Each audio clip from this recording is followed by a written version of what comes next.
কিছুদিন আগে উত্তরায় এক ব্যক্তি কিশোর গ্যাংয়ের হামলার শিকার হন। এ সময় তার নারীর সঙ্গী ঢাল হয়ে তাকে বাঁচান। সোশ্যাল মিডিয়ায় সবাই নারীটির প্রশংসা করে, স্বামী অন্তপ্রাণ, স্ত্রী ভেবে সবাই সাধুবাদ দেয়। পরে জানা যায় যে সে নারীটি লোকটির প্রকৃত স্ত্রী নন। প্রকৃত স্ত্রী ভিডিও বক্তৃতার মাধ্যমে খোলাসা করেন।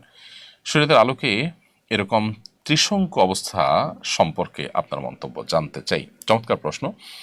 দেখুন, আমাদের দেশে যে হারে পরকীয়া বেড়ে চলেছে, আমাদেরকে নতুন করে ভাবতে হবে যে আমরা পশ্চিমা সংস্কৃতিকে যে আমদানি করছি নাটক সিনেমার নাম দিয়ে, বিভিন্ন নাম দিয়ে, বিনোদনের নামে আমরা সে সমস্ত সংস্কৃতি আমদানি করে আমাদের সমাজ ব্যবস্থাকে যে ধ্বংস করে ফেলছি, আমাদের পরিবার, আমাদের দাম্পত্য সম্পর্কগুলো যে ভেঙে খান খান হয়ে যাচ্ছে, এবারে আমাদেরকে ভাবতে হবে।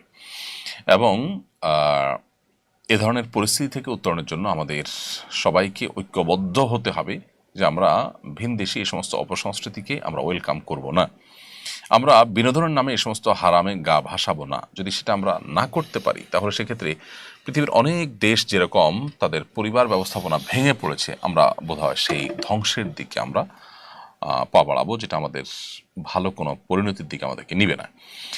এ হলো এ বিষয়ে আমার মন্তব্য। তাছাড়া কিশোর গ্যাং ইত্যাদির অত্যাচার বেড়েছে, এটা দীর্ঘ কয়েক বছর যাবৎ আমাদের দেশে চলে আসছে।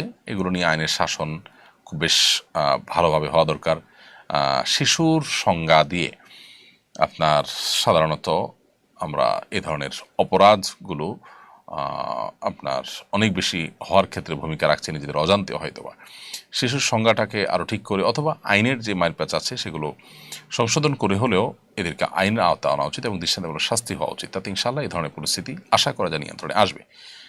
মহিলারা কি পিল খেয়ে মাসিক বন্ধ রেখে রোজা রাখতে পারবেন? মহিলারা পিল খেয়ে মাসিক বন্ধ রেখে রোজা রাখতে পারবেন যদি তাদের শরীরে বড় কোনো ক্ষতির আশঙ্কা না থাকে। যদি বড় কোনো সাইড এফেক্ট হতে পারে এরকম মনে হয়, তাহলে সেক্ষেত্রে নিজের শরীরকে ক্ষতি করে, ধ্বংস করে আপনি এটা করতে পারেন না। আল্লাহ বলেছেন, ওয়ালা তুলকু বিআইদিকুম ইলা তাহলুকা, তোমরা নিজেদেরকে ধ্বংসের দিকে ঠেলে দিও না। বিধায় নিজেদের ক্ষতি করে এরকমটি করা উচিত হবে না।